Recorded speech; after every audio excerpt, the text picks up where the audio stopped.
Herkese merhabalar, Nefis Yemek Tarifleri mutfağına hoş geldiniz. Bugün sizlerle bir tepsi dolusu çıtır çıtır Kosova mantısı tarifi paylaşacağım. Anlatacağım tüm detaylara dikkat ettiğinizde aslında yapılışı son derece kolay bir tarif. Dilerseniz hemen başlayalım. İlk olarak hamurunu hazırlamakla başlıyoruz. Bunun için yoğurma kabına aldığımız 6 su bardağı una 1 tatlı kaşığı tuz ekleyip şöyle elimize karıştırıp ortasını çukurlaştıralım.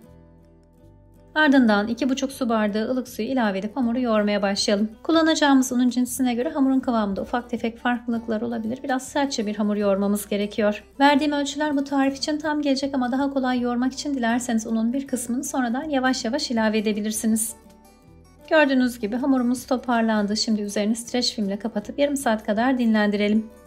Biz de bu sırada iç harcı için 250 gram kıyma, rendeleyip suyunu sıktığımız bir tane soğan, 1 çay kaşığı tuz, yarım çay kaşığı karabiber ve yarım çay kaşığı pul biberi bir kapta yoğuralım. İç harçta kullandığımız soğanın suyunu sıkalım, aksi halde harcı gereğinden fazla sulandırabilir. Böylelikle mantımızın iç harcı da hazır. Şimdi dinlenen hamuru un serptiğimiz tezgaha alıp 4 eşit parçaya keselim. Her bir parçayı da 5'e bölerek hamurumuzu toplamda 20 eşit parçaya bölelim.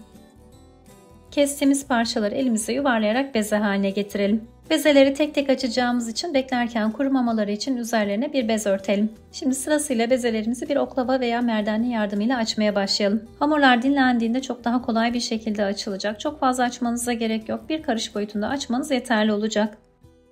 Şimdi açtığımız hamuru altı yapışmasın diye un serptiğimiz bir tepsiye yerleştirip üzerine tereyağı ve sıvı yağ karışımından sürelim.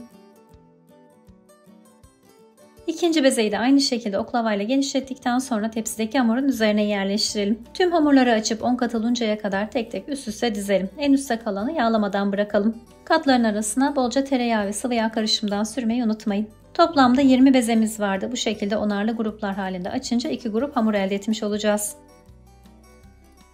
Biz ikinci onlu grubu açıncaya kadar ilk açtığımız hamurlar yeterince dinlendi. Artık onları açıp şekillendirme aşamasına geçebiliriz. Üzerine biraz un serpip yine oklavayla hamuru dikdörtgen olacak şekilde açalım. Hamur dinlenince biraz daha yumuşadı. Bu yüzden açmak çok zor olmayacak. Dilerseniz merdane kullanarak da açabilirsiniz. Ben hamurumu yaklaşık 40 cm'ye 30 cm boyutlarında açtım. Diğer gruptaki hamuru da bu ölçülerle açınca kullanacağım tepsiye tam gelecek. Şimdi hamurun uzun kenarını 8, kısa kenarında 6 eşit parçaya keselim. Bu sayede eşit kareler elde etmiş olacağız. Kenarlardaki ufak tefek fazlalıklar sorun olmayacak. Kestiğimiz karelerin ortasına hazırladığımız kıymalı harçtan birer parça koyduktan sonra kapatmaya başlayalım. Şöyle karşılıklı köşeleri ortada birleştirip pişerken açılmasın diye sıkıca bastırarak yapıştıralım. Hemen bir tane daha göstereyim. Şöyle karşılıklı köşeleri birleştirip yapıştırıyoruz. İkinci grup hamuru da açıp şekillendirdikten sonra tüm mantıları yağladığımız fırın tepsisine dizebiliriz. Ben şu anda 25'e 35 cm ölçüsünde dikdörtgen bir tepsi kullanıyorum ve tam geldi. Aşağı yukarı bu ölçülerde herhangi bir tepsiyi kullanabilirsiniz. Mantıların üzerine son olarak hamuru açarken hazırladığımız yağın kalanını sürelim. Mantılarımızı önceden 190 dereceye ısıttığımız fansız ayardaki fırında 50 dakika süreyle pişmeye bırakalım. Sürenin sonunda altı üstü nar gibi kızaran mantıları fırından alarak servis edebilirsiniz.